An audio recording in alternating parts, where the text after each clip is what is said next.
بسم اللہ الرحمن الرحیم۔ ناظرین کرام، السلام علیکم۔ ڈاکٹر ضیاء الشمسی آپ سے مخاطب ہے۔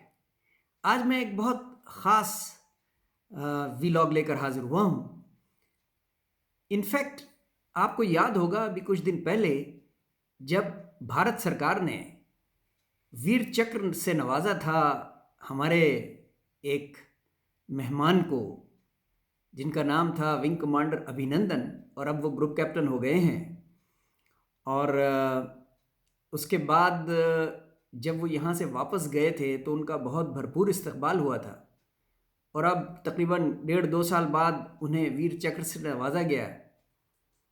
اس وقت بھی میں نے ویلاگ کیا تھا کہ جو سائٹیشن ان کے لیے لکھی گئی تھی وہ بہت دلچسپ تھی، اور وہ جھوٹ کا ایک پلندہ تھا۔ ہمیں اس بات پہ کوئی اعتراض نہیں تھا کہ انہیں ایوارڈ کس لیے دیا گیا۔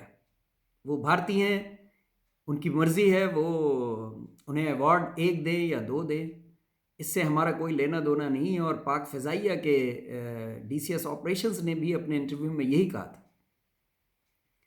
لیکن ہمیں اعتراض اس بات پہ تھا کہ انہوں نے جو فیک اور فیبریکیٹڈ اسٹوری بنائی تھی کہ انہوں نے ہمارا ایک F-16 گرایا تھا، نعوذ باللہ، اس پہ ہمیں اعتراض تھا۔ تو خاص بات اس سائٹیشن میں ایک اور تھی جسے پاکستانی میڈیا نے بھی مس کیا اور شاید پاکستانی سرکار نے بھی مس کیا۔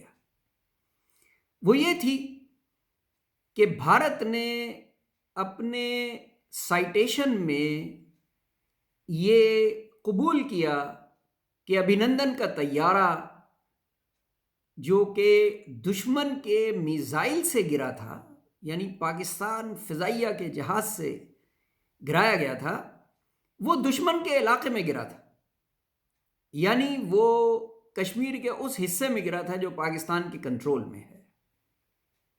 یہ بات اس لیے اہم ہے کہ بی جے پی کی حکومتوں نے کبھی بھی آزاد کشمیر کے علاقے کو پاکستان کا علاقہ تسلیم نہیں کیا۔ خاص طور پہ مودی سرکار نے تو ہمیشہ یہ بات کی ہے کہ ہم آپ سے یہ علاقہ بھی واپس لیں گے، نعوذ باللہ۔ میں سمجھتا ہوں اس سائٹیشن میں یہ مان لینا کہ یہ علاقہ دشمن کا ہے، یعنی پاکستان کا ہے، یہ ایک بہت بڑی تبدیلی ہے جو بی جے پی کی مودی ہارڈ لائن سرکار نے شو کی ہے۔ لیکن میں حیران ہوں کہ نہ پاکستانی میڈیا نے، نہ پاکستان کی وزارت خارجہ نے، اور نہ پاکستان کے مقتدر حلقوں نے اس پوائنٹ کو نوٹ کیا یا اس کو پبلسائز کیا۔ اس کی وجہ اور مصلحت تو وہ خود ہی جانتے ہیں، لیکن میں یہ سمجھتا ہوں کہ یہ بہت اہم نقطہ ہے اور ہمیں اس کو اٹھانا چاہیے۔ اس کے علاوہ دوسری اہم بات میں یہ کرنا چاہتا ہوں کہ ان کے بھارت کے سی ڈی ایس جو 8 دسمبر کو ایک افسوسناک حادثے میں ہلاک ہو گئے تھے، جنرل بپن راوت،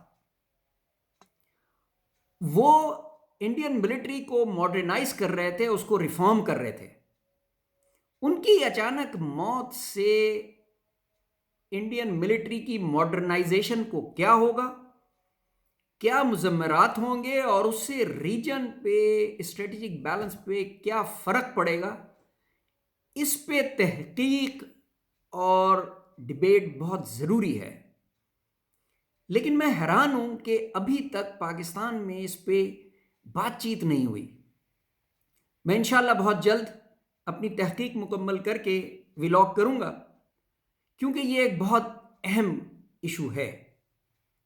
اور تیسری بات، میں زیادہ وقت نہیں لوں گا آپ کا، لیکن ہمارے مہربان ہیں اسید الرحمان عثمانی صاحب، انہوں نے ٹی واز فینٹاسٹک ایک نظم لکھ کے ہمیں بھیجی ہے۔ یہ ان کا پیار ہے جو انہوں نے ہمیں بھیجی ہے، اور ہم سے کہا تھا کہ ہم اپنے ویلاگ میں اس کا ذکر کریں۔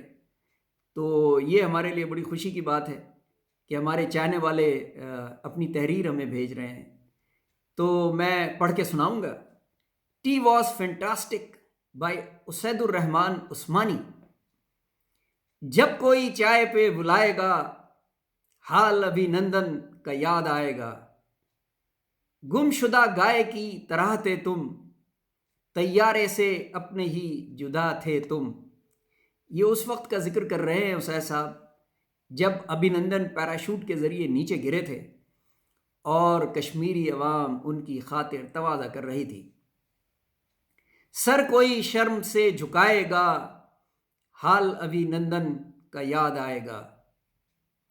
پیراشوٹ سے جب تم گرے تھے جہاں، وردی کے ساتھ تم بھی دھلے تھے وہاں، حال ابھینندن کا یاد آئے گا جب کوئی چائے پہ بلائے گا۔ کہاں پڑی تھی ہاکی اور کہاں تھا bat, sorry I am not suppose to tell you that. Usaid صاحب نے یہ جملہ اٹھایا ہے ابھینندن کی زبانی۔ انویسٹیگیشن کے دوران انہوں نے لوگوں کو یہی جواب دیا تھا کہ sorry I am not suppose to tell you that. پھر کوئی جب پشت ہی سہلائے گا، حال ابھینندن کا یاد آئے گا۔ ویر کو ہم نے تیرے چکرا دیا، یوں تم نے اسے ویر چکرا دیا۔ پٹ کے کوئی جب بھی میڈل پائے گا، حال ابھینندن کا یاد آئے گا جب کوئی چائے پہ بلائے گا۔ یہ نظم تھی جناب اسید الرحمن عثمانی صاحب کی۔ جناب عالی بہت شکریہ آپ کا کہ آپ نے یہ نظم ہمیں بھیجی اور ہم نے اسے آپ کے نام سے اپنے ولاگ میں پڑھا۔ آج کے لیے اتنا، بہت شکریہ، اپنا بہت خیال رکھیے گا، اللہ حافظ۔